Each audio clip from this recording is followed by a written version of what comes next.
전승과정 춘향 이야기 학습지에 얘들아 제일 마지막 부분에 춘향 이야기 전승과정이 있죠.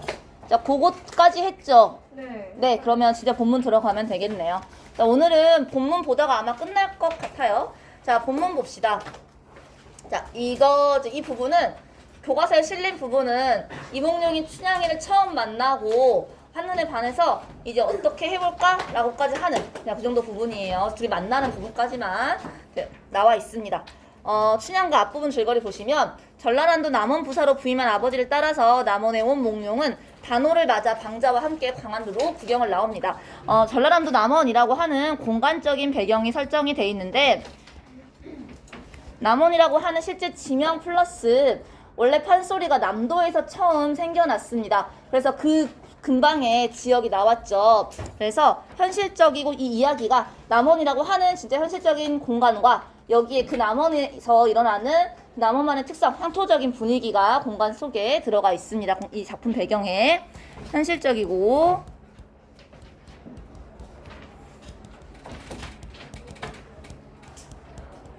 향토적인 공간으로서의 전라남도 남원이라고 하는 공간적 배경이 설정이 되어 있고요. 자, 단오날이라고 하는 시간적 배경도 함께 설정이 되어 있는데요.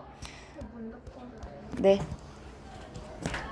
설정이 되어 있는데 우리 이 단원에서 배우는 게 문학의 보편성과 특수성이죠. 로미오와 줄리엣이랑 같이 비교해서 배울 건데 로미오와 줄리엣도 그렇고 춘향가도 그렇고 남녀간의 사랑 이야기예요.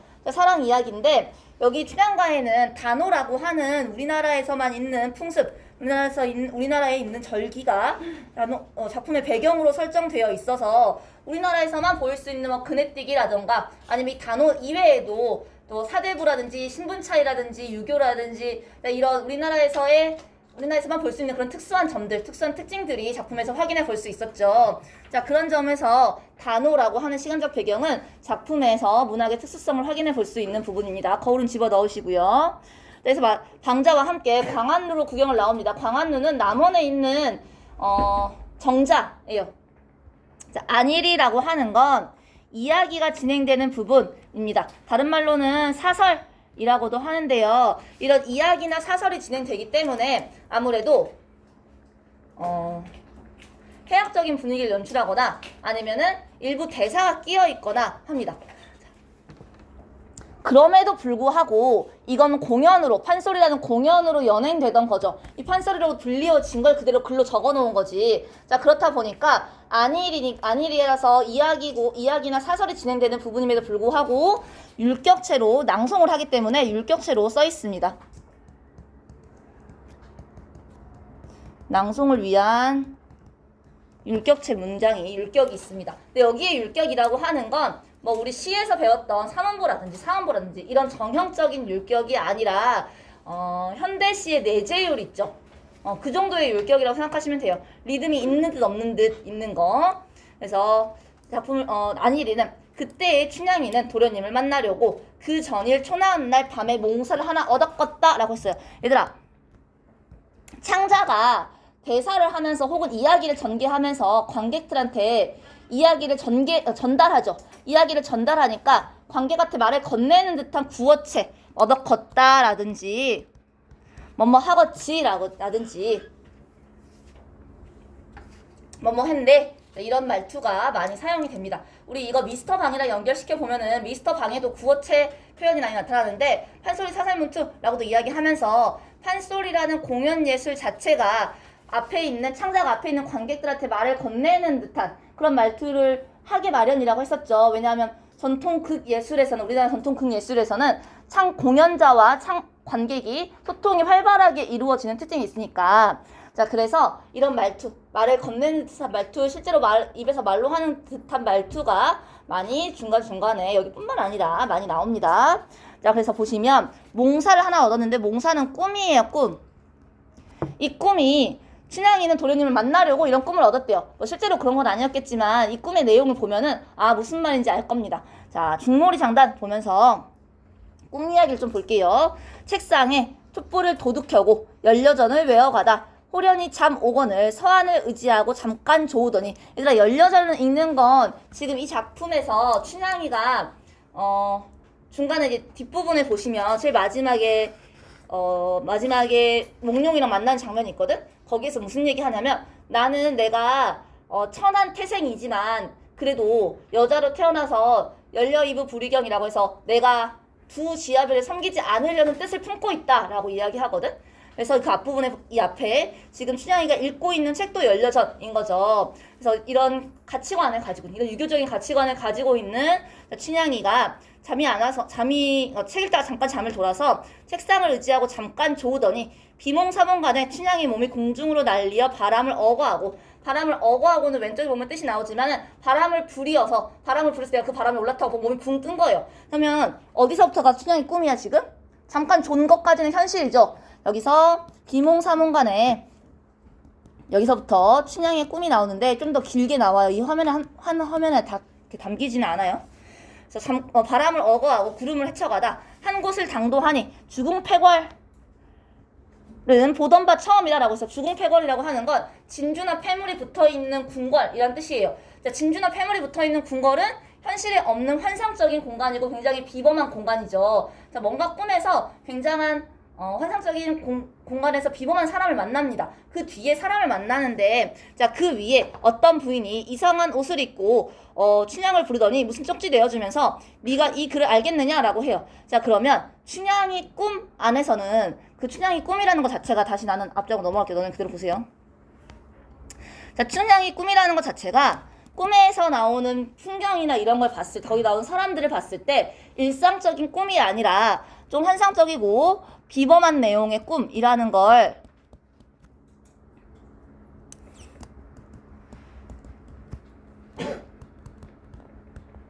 알 수 있는데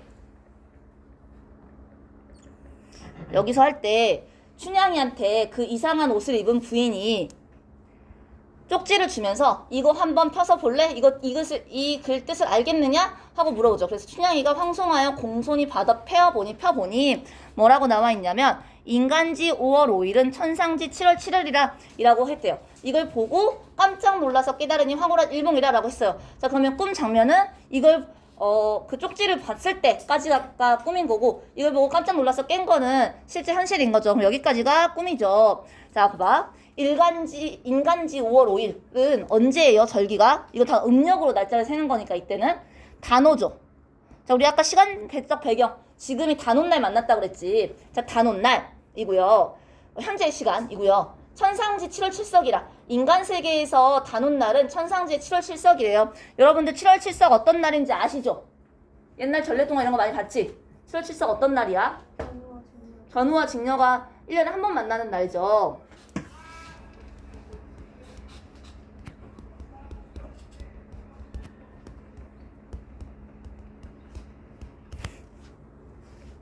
자, 견우와 직녀. 오늘 단오날인데 사실은 견우와 직녀가 한 번 만나는 날, 1년에 한 번 만나는 날이야. 자, 그렇다는 것은 뭔가 의미심장하죠. 이 앞부분에서 안일이에서도 뭐라고 이야기하냐면 춘향이는 도련님을 만나려고 초나온 날 밤에 그 전일 초나온 날 밤에 몽사를 하나 얻었대요. 자, 춘향이는 도련님을 만나려고 이 몽사를 얻었다고 창자가 이렇게 이야기를 하지. 이야기를 한다는 것은 그리고 이 꿈속에서의 요 쪽지 내용으로 봤을 때 이 꿈의 역할은 어떤 걸 해주는 걸까? 앞으로 미래에 어떻다는 것을 암시해주는 거야? 미래에 어떤 내용을 암시해주는 거야? 춘향이랑 몽룡이가 만날 것이란 걸 암시해주죠. 자, 춘향이가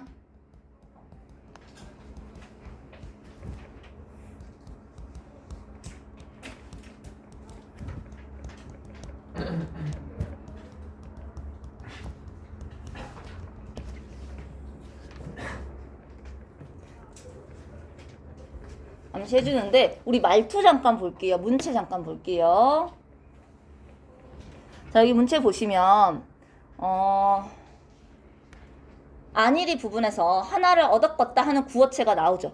그리고 이게 지금 창하는 부분인데 이 창하는 부분에서 중간에 대사로 네가 이글 뜻을 알겠느냐라고 하는 구어체가 나오는데 이 구어체만 나오는 게 아니라 판소리는 언어의 이중적이라는 특징을 가지고 있다고 했었죠. 구어체뿐만 아니라 문어체도 나옵니다. 어디에 나오냐면 여기 보던 바 처음이라 하는 부분이 문어체예요. 왜 이게 문어체예요? 이거는 뭐뭐이다의 옛날 말투가 이다예요. 그래서 지금 뭐뭐이다면 처음 이다면 문어체지. 그래서 요거 뭐뭐이다가 우리가 지금 현대인이 보기에는 저게 문어체인지 구어체인지 잘 와닿지 않는데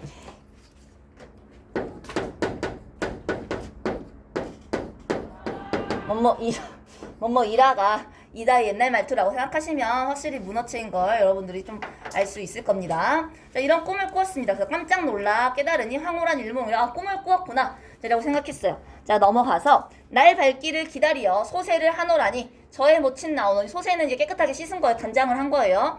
너의 모친 나오더니 오늘이 1년 1차 1년에 한 번씩 돌아오는 단오 명절이니 향단이를 앞세우고 조용한 곳 찾아가서 그네나 뛰다 오너라 라고 해요. 이 얘기를 춘향이가 반겨 듣고 조반을 마친 후에 이제 아침밥을 먹은 후에 향단이를 앞세우고 활인중으로 내려갈 때 그때 이도령은 누가기에 배회하다 라고 했어요. 여기까지가 춘향이의 장면이라면 이 다음에 이도령이 나오죠. 자, 이도령이 누각 광안루 위에서 배회하다가 문득 한 곳을 바라보니 어떠한 일미인이 저와 같은 여와를 앞세우고 나오는데 라고 했어요. 일미인이 가리키는 사람은 누구겠어요?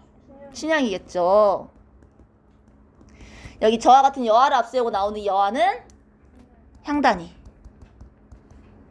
나오는데 이 이도령이 춘향이를 보고 어떻다고 인상을 받았냐면 달도 같고 별도 같고 어여쁘고 태도 곱고 대장부 간장을 녹이라이 라는 인상을 받았어요. 지금 이게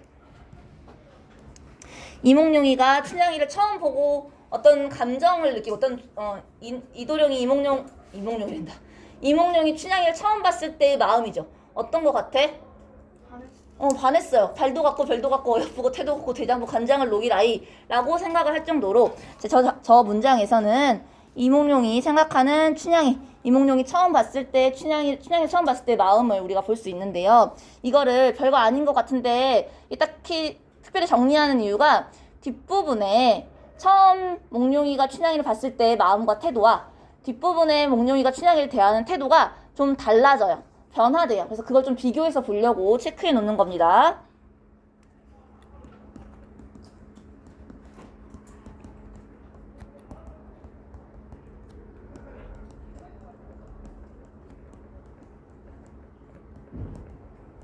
자, 몽룡이가 춘향을 처음 봤을 때의 마음이 이 부분만 나오는 게 아니라 이제 그 뒷부분에도 나와서 이렇게 중간중간 계속 체크를 할게요. 자, 달도 같고 별도 같고 이러면서 비유적으로 얼마나 아름다운 모습인지 비유적으로 표현을 하고 있습니다. 자, 그러면서 춘향이가 뭐하러 갔어? 광안루에? 그네 타러 갔죠. 춘향이 그네 타는 모습이 묘사가 되는데 여기서부터는 춘향이가 그네 타는 모습입니다. 자, 그네 타는 모습이 비유가 되는데 그냥 화면으로만 얼핏 봐도 그 앞에 안일이 같은 대보다는 훨씬 한자어가 굉장히 많이 쓰였죠. 자, 이렇게 봤을 때 우리 안일이에는 우리가 지금까지 본 안일이가 너무 짧아서 그러는데 교과서 기준으로 149쪽 오른쪽 페이지랑 지금 왼쪽 밑에 그 그네 타는 모습이랑 그 부분이랑 비교해 보면은 그 오른쪽 애가 훨씬 대사도 많고 한자어가 훨씬 적죠. 이렇게 봤을 때 한자어가 많은 부분과 한자어가 많은 주로 창인 부분과 한자어가 없고 일상어로 되어 있고 평민 말투로 되어 있는 안일이 이 두 부분이 좀 비교가 됩니다. 자, 우리 언어의 이중적 특징을 가지고 있다라고 했을 때 구어체와 문어체 또 있었지만은 평민의 말투와 양반의 말투가 두 가지 다 쓰였다라고 했었죠. 그래서 평민의 말투로는 뭐뭘 정리했었어? 이런 게 평민의 말투야 라고 우리 한번 정리했었죠. 구어체 그리고 비속어, 일상어 이런 것들 이런 평민의 말투가 많이 쓰이고 또 한문투라든지 관념어라든지 미사어구라든지 그리고 문어체 이런 양반들의 말투가 주로 쓰인다고 했는데 우리 지금 안일이랑 그 다음에 중물이 장단 넘어오면서 구어체와 문어체 둘 다 확인해봤고요. 그 다음에 일상어랑 한문투까지 확인해서 언어의 이중적 특징 한번 눈으로 확인해봤습니다. 자, 그러면은 그네 타는 모습을 쭉 볼게요. 백척채승 그네줄을 휘늘어진 벽도가지 휘휘칭칭 감아매고 백척채승은 다양한 색깔로 그네줄이 이렇게 있으면 요 나뭇가지 벽도가지로 그네줄 이렇게 놔두고 여기다가 오색 천으로 퉁퉁칭칭 감아놓은 거야. 예쁘게 꾸며놓은 거예요. 그래서 이런 걸 칭칭 감아내고 섬섬옥수 번뜩 들어 양 그네줄 갈라잡고. 자, 이 섬섬옥수는 가늘고 예쁜 손이죠. 이거 누구 손이야? 여자 손. 춘향이 손이겠지. 춘향이 손. 누가 보는? 이몽룡이 보는 춘향이 손을 번뜩 들어 양 그네줄 갈라잡고 선뜻 올라가 발 구를 때에 한 번 굴러 앞이 높고 두 번 굴러 뒤가 멀어 앞뒤 점점 높아갈 때 왜 한 번 굴러서 타면은 이렇게 앞에 뒤에 이렇게 포물선을 그리면서 점점 포물선이 커지죠. 각도가. 그거 묘사한 거예요. 자, 발밑에 나는 티끌 광풍조차. 그 바람, 그네를 타면은 바람이 이렇게 일고 바람에 그 주변에 먼지가 같이 이렇게 광풍처럼 솟아오르고 그거를 그냥 먼지가 난다는 게 아니라 발밑에 티끌 광풍 쫓아 휘날리고 이런 부분으로 약간 더 아름답게 묘사해 놓은 이런 부분들 보시면 한문 양반 말투를 우리가 볼 수 있습니다. 휘날리고 머리 위에 푸른 잎은 몸을 따라 흔들 푸른 속에 붉은 치마 바람에 나부끼니 춘향이가 그네를 타는데 벽도 가지에다가 그네를 달아가지고 그네를 타니까 그네 타는 무게에 나뭇가지가 흔들리겠죠. 그 나뭇잎이 흔들리는 모습을 푸른 잎은 몸을 따라 흔들하고 그 푸른 속에서 붉은 치마가 바람길에 나부낀다 라고 했어요. 자, 그러면은 푸른색과 붉은색이 지금 빨간색과 파란색이라고 하는 보색 대비로 색채 대비로 나타나고 있어서 훨씬 더 춘향이가 그네 타는 모습을 인상 깊게 표현해주고 있죠. 자, 붉은 치마 바람길에 나부끼니 구만리 백운간에 번갯불이 흐르는 듯. 구만리 백운간에 그러니까 먼 거리 구름이 가는데 거기에 번갯불이 흐르는 것처럼 꽃도 툭 차 떨어지고 잎도 단풍 물어배니 지금 여기까지가 춘향이 그네 타는 모습인데 의태어라든지 움직이는 거 이런 거 의태어라든지 아니면은 색채 대비 이런 비유적 표현 어디 무엇 같다라는 비유적 표현들을 사용해가지고 그네 타는 모습을 자세하게 묘사해놨죠. 자세하게 묘사해 놓고 있습니다. 이제 이런 게 문어체이자 양반 말투인 거죠. 자, 이도령이 그 거동을 보고 아니 벙벙 흉중이 상막 삭대사신 6천마디 벌벌 떨며 벌렁벌렁 떨며라고 했어요. 이도령이 그렇게 춘향이가 그네 타는 모습을 보고 저렇게 예쁜 선녀인지 인간인지 모르게 저렇게 타는데 너무 예쁜 거야. 그래서 이도령이 어떻게 반응을 하냐면 그 거동 보고 어안이 벙벙하고 흉중이 상막하여 삭대삭신은 뭐 사지가 벌렁벌렁 떨며 이런 거예요. 그러니까 얼마나 한눈에 반했으면 이런 반응을 보이는지까지 알 수 있죠. 나 지금 여기다 계속 물결만 치고 적진 않는데 왜 안 적는지는 아시죠? 그 앞부분에 우리 적어놨죠. 몽룡이가 춘향이 처음 봤을 때 마음에 나타난 부분 달도 같고 별도 같고 뭐 대장부 간장을 녹이라 적어놨잖아. 그냥 똑같은 내용이어서 밑줄만 그어놓는 거예요. 그래서 지금 춘향이를 처음 본 몽룡이의 반응으로 봤을 때 몽룡이는 어떻다는 거야? 어떻게 된 거야 지금? 춘향이 보고 한눈에 반한 거지. 한눈에 반한 것까지 우리가 볼 수 있습니다. 자, 여기까지가 창이면은 다시 안일이로 넘어옵니다. 방자를 불러 말을 해야 할 터인데 떨려서 부를 수가 있나? 자, 있나? 구어체 사용된 거고 하인 보는데 떨 수는 없고 눈은 춘향이에게 달아두고 입술만 달싹거려 건성으로 부르겄다. 자, 부르겄다 이 부분도 있죠. 자, 이에 방자야. 눈치 빠른 방자놈이라 춘향이 보고 벌써 넋나간 줄 알았지 하는 부분도 있죠. 그리고 눈치 빠른 방자놈이라 라고 하는 비속어가 쓰이고 있죠. 네. 저 건너 활임 중에 울긋불긋 오락가락 하는 게 사람이냐 신선이냐 누구 보고 그런 거야? 춘향이 보고 그런 거예요. 자, 그런 것이 아니오라 이 고을 퇴기 월매의 딸 춘향이온데 이러면서 춘향이에 대해서 쭉 설명을 합니다. 자, 이 부분 제 본심 도고하여 제 본심이 고고하여서 고고하고 도도하고 이제 스스로 스스로 높다고 생각해서 기생구실 마다하고 대비 놓고 물러나와서 퇴기딸 그러니까 월매가 은퇴하긴 했지만 원래 관기였어요. 관청에 소속된 기생이었어. 관청에 소속된 기생으로 성천판이라고 하는 그때 당시에 이제 관리와의 사이에서 태어난 게 춘향이거든요. 근데 춘향이 몸에 양반의 피가 반쯤 섞이긴 했어도 그 신부는 모계를 따라가기 때문에 홍길동전에서도 그렇잖아. 모계를 따라가기 때문에 춘향이의 신부는 일단은 기생이에요. 근데 본인의 성격이 고고하고 도도하여서 기생으로 살기 싫은 거야. 그래서 대비를 넣고 여기 비자가 노비비자거든. 그러니까 자기 대신 들어갈 기생을 넣어놓고 물러나와서 기생처럼 살지 않고 양반 사대부들처럼 삽니다. 어떻게 사냐면 백화춘엽의 글귀나 생각하고, 백화춘엽은 봄에 꽃피는 장면에 어떤 글이 어울릴지 시 같은 거 적으면서 그런 거 생각하고, 침선여공은 바느질하고 수놓는 거, 자 그거 하고, 글 읽고, 산두기는 셈하는 거, 산수하는 거, 산두기와 음률을 전통하와, 산두기하고 음악하고 이런 거를 정통했대요. 지금 그림의 글쓰기 장문하고, 그다음에 바느질을 수하고, 글 읽고, 샘두기하고, 음악하고, 마치 기생이나 서민이 아니라 어떤 신분인 것처럼 살고 있어? 양반인 것처럼 살고 있죠. 자, 본인의 성격이 그러하여서 본인은 기생처럼 살지 않고 사대부 여인들이나 하는 일을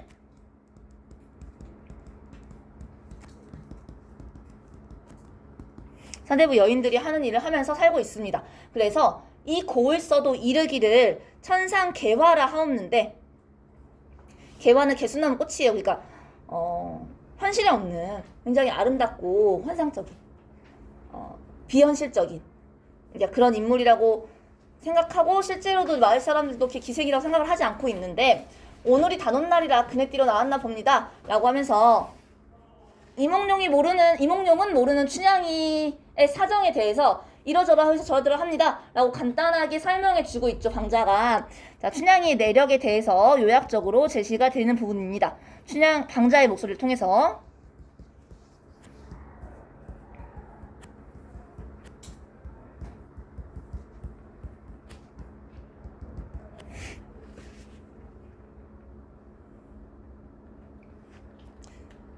그랬더니 도련님이 기생의 딸이란 말을 듣더니 불러볼리 생각하니 어찌나 옹글졌던지. 옹글졌던 얘기는 빠지거나 모자라지 않고 꽉 차 있다 이런 뜻이에요. 그러니까 내가 부를 수 있겠는데? 하는 자신감이 생긴 거죠. 자, 우리 여기 부분 좀 표시해 두겠습니다. 어머! 기생의 딸이란 말을 듣고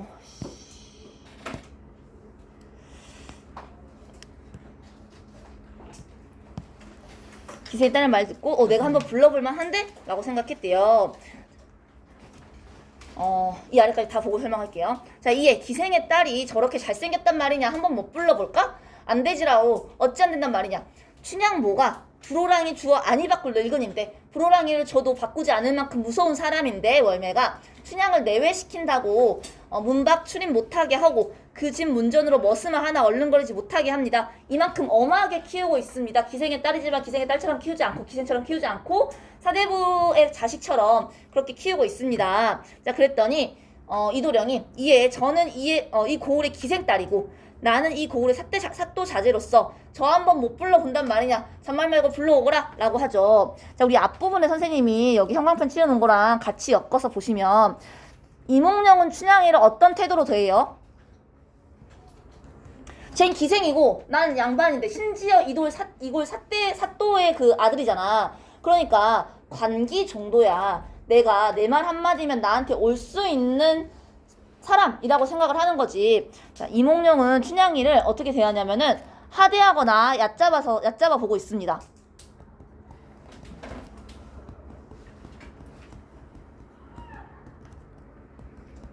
왜 그렇게 하대하고 얕잡아 보고 있어요? 그치. 기생의 딸이고 나는 사또 자제잖아. 둘 사이에 신분 차이가 있기 때문입니다.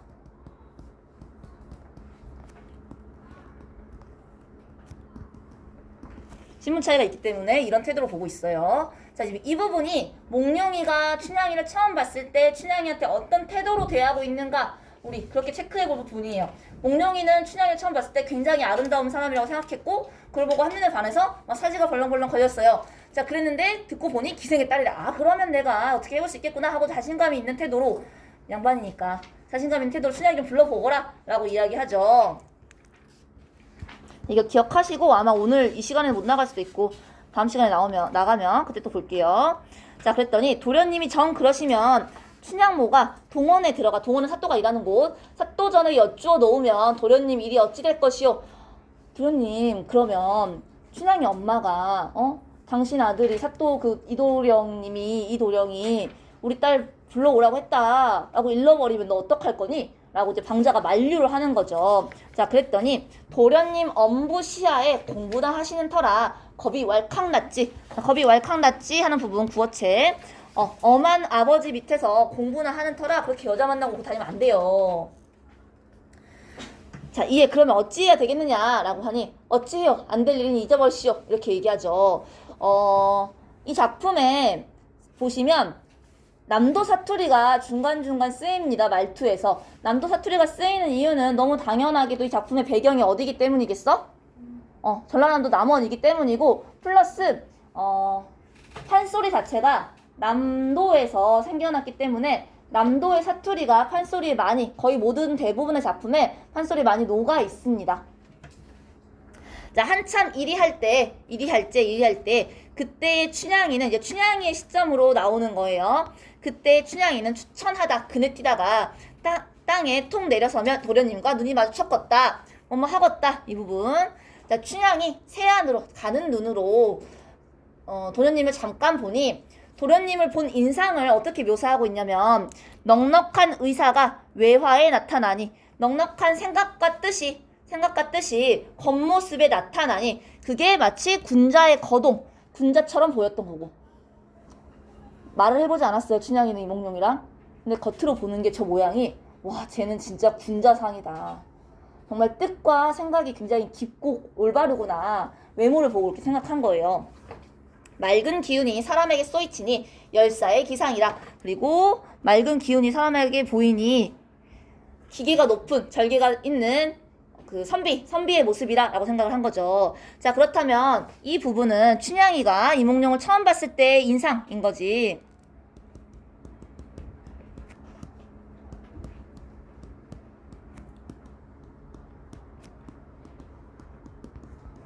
선생님이 그 부분을 다 밑줄을 그어놨지만 결국에는 무엇 같다고 생각한 거야. 춘향이는 군자의 거동 같고 열사의 기상 같다고 생각을 하고 있죠. 잘생겼나 봐요, 이몽룡도.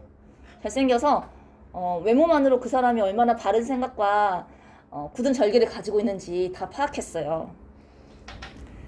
잘생기고 봐야 잘생기고. 자, 향단아, 저 건너 누가 구에 쓴 것이 누구냐라고 하니까 통인서고 방자 쓴 것 본께 이고을 사또 자제 도련님인게비요 라고 하죠. 사투리라 잘 읽기가 어렵네. 통인서고 방자 쓴 것 본께 이고을 사또 자제 도련님인게비요 라죠. 그러니까 통인서고는 이제 그 관헌에 소속되어 있는 부분인데 거기서 잔심부름하는 방자가 있는 걸 보니까 그 방자가 모시는 이몽룡이라고 하는 그 도련님인가 보다. 춘향이 놀래어서 이 부분 좀 귀여운 것 같아.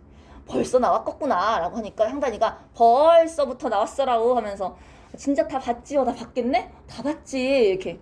그럼 빨리 들어가자 하면서 그러면 퍽 보았었겠다. 부끄러워서 어쩔 거냐 그만 들어가자 라고 하고 이제 들어가는데 우리 이 부분 이 대사에서 춘향의 성격을 좀 짐작해 볼 수가 있습니다. 춘향의 성격은 어떤 것 같아요? 응? 부끄러움이 많고 스스럼이 많이 않고 조신한 성격 이런 걸 우리가 짐작해 볼 수 있죠.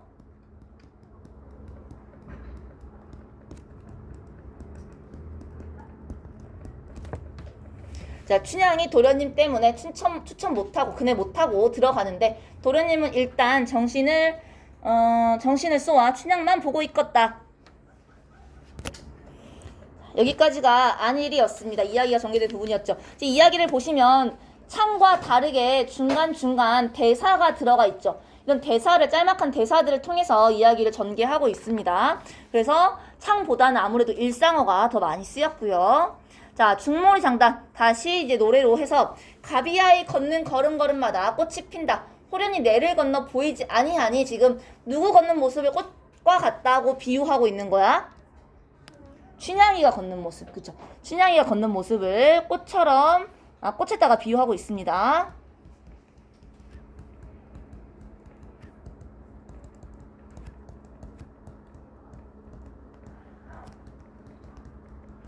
꽃피는 모습에다가 비유하면서 그 춘향이가 냇가를 건너서 그 건너가지고 보이지 아니하니 경인 사람을 놀래키는 신선은 동천으로 돌아들어 자취를 감추었고 다른 서봉을 지연해 밝은 빛을 거두어 오니 이 앞부분 다 전부 다 결국에는 그 춘향이가 걸어가서 냇가를 건너가지고 돌아 들어가니까 안 보이는데 그거를 이렇게 신선을 갖다 놓고 뭐 달이라고 하는 환상적인 이미지 같은 거 도교적인 이미지를 갖다 놔가지고 그래서 그냥 내가 춘향이가 안 보이네 라고 간단하게 말할 수 있는 것을 되게 자세하게 묘사해 놓은 거죠. 이렇게 해놓고 결국에 하고 싶은 말은 뭐냐면 거두어 오니까지 이렇게 중간에 미사업구 같은 건 다 생략해 버리면 도련님 어린 마음 진정할 길 바위 없네. 도련님이 춘향이를 보고 반한 마음이 이게 계속 안절부절 못 하겠는 거야. 우리 뭐 내가 고사성어나 사자성어를 시험 문제로 내진 않지만 여기 보시면 도련님 어린 마음 진정할 바위 없네. 안절부절 못하는 이런 모습 사자성어로 뭐라 그러는지 혹시나 기억이 아니라 배운 적이 없으니까 아시나요? 모르실 수 있어요. 괜찮아요. 전전반측이라는 사자성어가 있는데 안절부절 못하고 불안해하거나 그런 모습, 어쩔 줄 몰라 하는 모습을 전전반측한다라고 해요.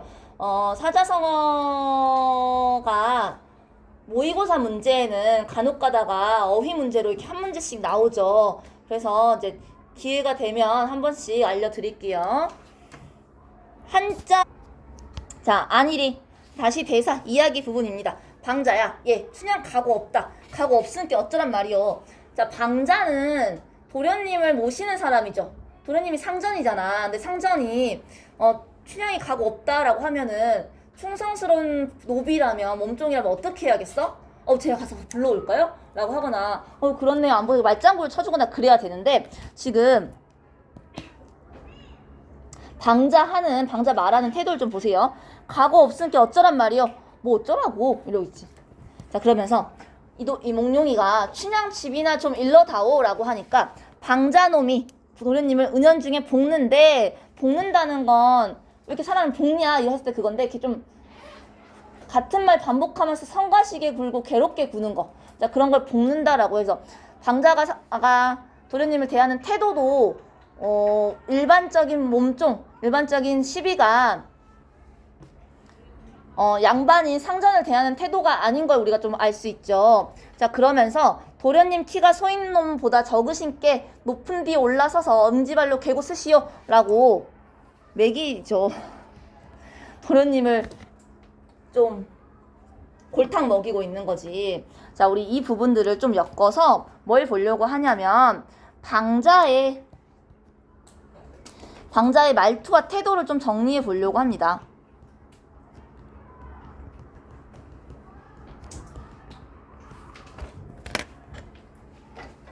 여기다 쓸게요. 저기 좀 공간이 작아서.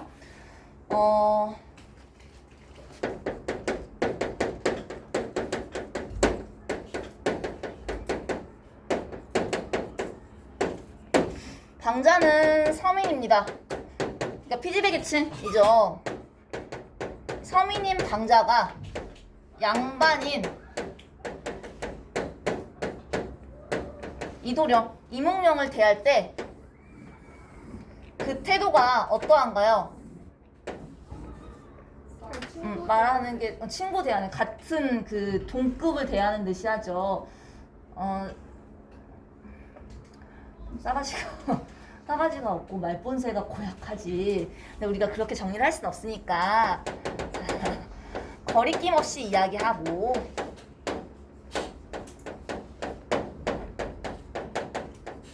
거리낌 없이 말하고 공손하지 못한 태도를 보입니다.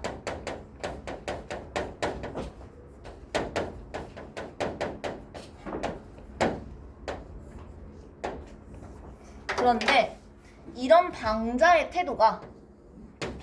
이런 태도가 사실 뭐 방자의 인성이 진짜 엉망진창이어서 그런 게 아니라 우리가 판소리라는 이 갈래 자체가 평민들이 만들어서 평민들 사이에서 떠도는 근원사들이 모여가지고 하나의 이야기가 점점 구비전승되면서 만들어졌다는 걸 생각을 하면은 결국에 이 방자를 통해서 평민들이 생각했던 거나 평민들이 평소에 양반들한테 가졌던 마음이 은연중에 나타나는 거죠. 어떤 마음이 나타나겠어? 저 양반이지만 나는 서민이고 나는 서민이고 너는 양반이지만 신분 차이가 있지만 그 신분 차이가 별거 아니라고 생각을 하니까 이런 태도나 이런 말하는 그 말투가 나오는 거죠. 그래서 조선 후기에 경제가 발전하고 그다음에 서민 그 한글이 널리 퍼지면서 서민들이 근대 의식이라고 해서 이게 내가 뭐 신분 차이에 대한 뭔가 불만이 생기고 그리고 신분 차이보다는 뭐 돈이 좀 더 중요해지고 자 이런 근대 의식들이 생기면서 자기의 그런 생각이나 지금 자기가 살아가고 있는 사회에 대한 불만들이 문학 작품에 일부 반영이 됩니다. 그 중에서도 우리 지금 이런 방자의 태도를 통해서는 신분제, 당시 서민들이 신분제도에 대해서 가지고 있었던 불만을 알아볼 수가 있습니다.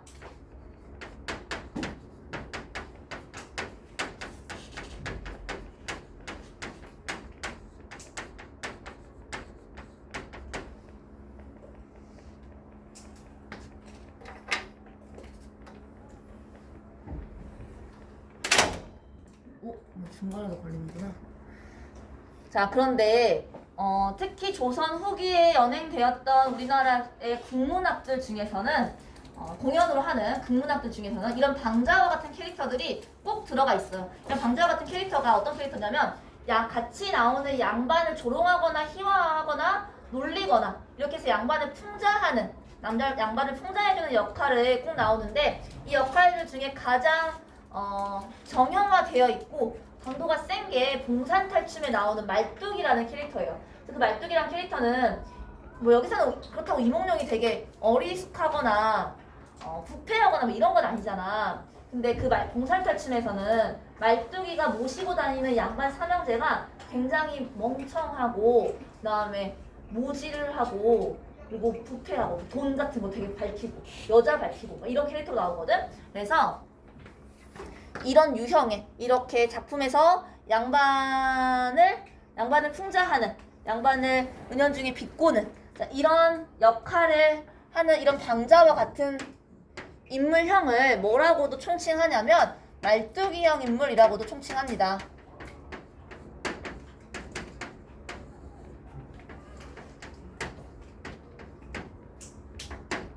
말뚝이가 캐릭터 이름인 거예요. 근데 우리가 지금 봉산탈춤을 배우지 않으니까 그냥 이런 게 있구나 정도만 기억해 두시고요. 나중에 봉산탈춤 보면은 말뚝이라는 캐릭터에 대해서 훨씬 더 자세하게 배우실 겁니다. 자, 그러면 다시 본문으로 넘어와서 자, 도련님 키가 성인놈보다 적으신 게 높은 데 올라서서 엄지발로 쓰고 보고 엄지발로 괴고 쓰시오 라고 하니까 또 이 와중에 도련님이 그렇게 한다. 자, 도련님이 춘향진 볼 욕심으로 방자 시키는 대로 허겄다. 방자놈이 도련님 엄지발로 세워서 놓고 춘향집을 가리키는데 자, 춘향집 가리키는데 좀 빨리 알려주면 좋겠죠. 이몽룡 마음은. 근데 방자가 하는 태도가 이거 느작하고 있어. 그래서 지금 여기 보시면 저 건너 저기 저 건너 라고 계속 뜸들이면서 이야기하니까 몽룡이가 이 자식아 저 건너 어디란 말이냐 라고 급하게 이야기하죠. 이게 그냥 한 사람이 말한 것처럼 돼 있는데 조금 나눌게요. 자, 저 건너 자, 저기가 이게 방자가 말하는 거면 이 부분에 이 자식아 저 건너 어디란 말이냐 라고 한 거는 몽룡이가 이도령이 이야기한 부분입니다. 자, 방자는 아직 멀었어. 저 건너 봉황대 밑에 양육이면 편박한디라 다리 건너 대 큰 대문이요 하면서 쭉 춘향이 집을 설명을 해주는데 몽룡이 마음은 어때? 빨리 춘향이 집 알았으면 좋겠죠. 자, 춘향이 집 아는 거에 대해서 몽룡이는 굉장히 조급한 태도를 보이고 있는 반면에 방자는 그러든 말든 간에 자기는 느긋하게 자세하게 알려주는 거예요. 근데 너 생각해봐. 이렇게 느긋하게 알려주면 진짜 속 터지고 짜증나죠. 그거 노리고 더 그러는 거겠지, 방자는. 앞에 여기 방자의 태도 같은 걸 봤을 때. 자, 그래서 이제 방자가 춘향이 집을 묘사하는데 보세요. 아직 멀었어. 저 건너 봉황대 밑에 양류교변 편벽헌디라. 양류교변은 양쪽에 버드나무 가지가 있는 다리에 편벽헌디 구석진 곳이라. 그 다리 건너 큰 대문이요. 그 대문인 다리 건너 큰 대문인데 그 집이에요, 그 집. 그 앞에 연당 있고 연못 있고 연당가에 버들 서 있고 연못 있고 연못 주변에 버드나무 있고 들충, 측백, 전나무는 휘휘칭칭 얼크러지고 그 옆에 전나무가 있는데 전나무 소나무 비슷하게 생긴 거잖아.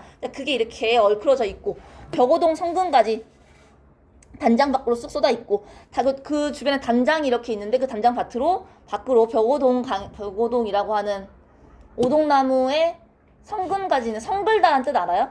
단어 들어본 적 있어요? 촘촘하지 않고 듬성듬성 돼 있는 거. 듬성듬성 있는 가지가 단장 밖으로 쑥 쏟아 있고 동편에는 중림이요. 그 동쪽에는 대나무 숲이 있고 서편에는 송정인데 서편에는 소나무가 있는데 그 소나무의 그 소나무로 만든 정자 같은 게 있고 자, 그 중림 송정 두 사이로 아슴프라이 보이는 것이 그것이 춘향의 집이로소이다 라고 하죠.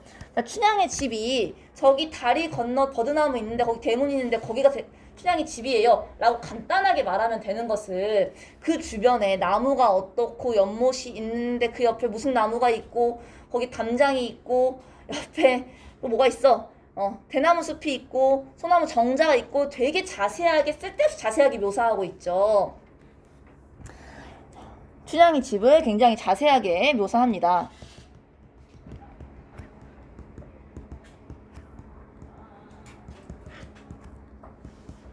빨리 안 알려주고 자세하게 설명하죠.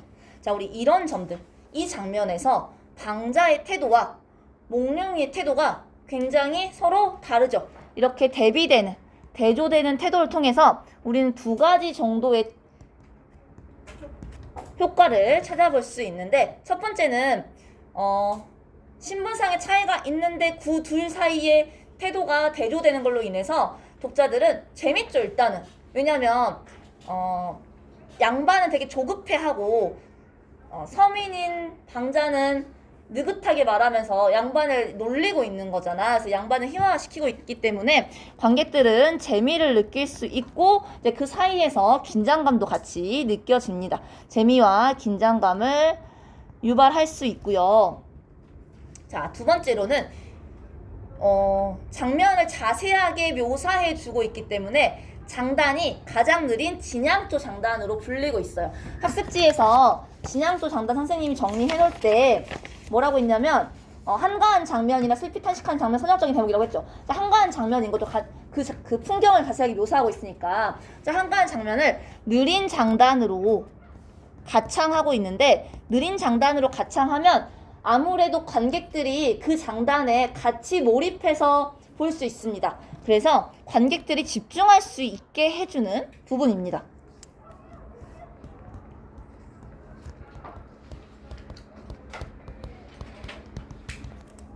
아이고.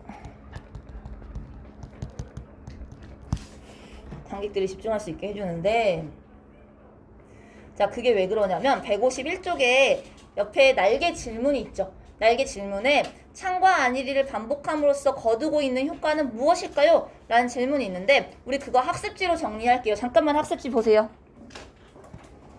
정신 차릴 수 있어? 이거 되게 중요한데. 우리 몇 시간 남았어?